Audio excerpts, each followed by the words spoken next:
కేసీఆర్, కేటీఆర్ని ఎలాగైనా అరెస్ట్ చేసేయాలి అన్నటువంటి కసి ఉంది రేవంత్కి. కానీ అరెస్ట్ చేస్తే తనెట్లా సీఎం అయ్యాడో అట్లా కేటీఆర్ అవుతాడు, మళ్ళీ కేసీఆర్ అవుతాడేమో అన్న భయం ఉంది. అందుకనినే అడుగు ముందుకి 4 అడుగులు వెనక్కి. ఇప్పుడు కేటీఆర్ ఇష్యూలో ముందస్తు బెయిల్ ఇవ్వలేదు, సుప్రీంకోర్టు కూడా ఇవ్వలేదు. అరెస్ట్ ఎందుకు చేయలేదు అంటే ధైర్యం చాలట్లేదు, ఇంకా డెసిషన్ తీసుకోవాల్సి ఉంది.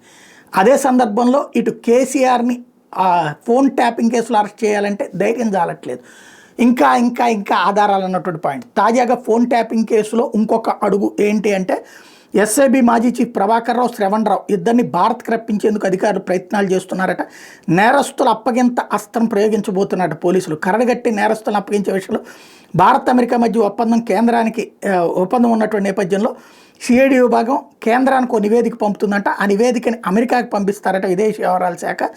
ఇప్పటికే అమెరికాలో గ్రీన్ కార్డు పొందిన ప్రభాకర్ వీసా గడువు ముగిసిన అమెరికాలోనే ఉన్న శ్రవణ్ రావుకి రెడ్ కార్నర్ నోటీస్ ఇస్తే హైదరాబాద్కి తీసుకొస్తారన్నట్టు. ఇది అంత సులభం కాదు. అమెరికన్ చట్టాలు కంప్లీట్ డిఫరెంట్గా ఉంటాయి.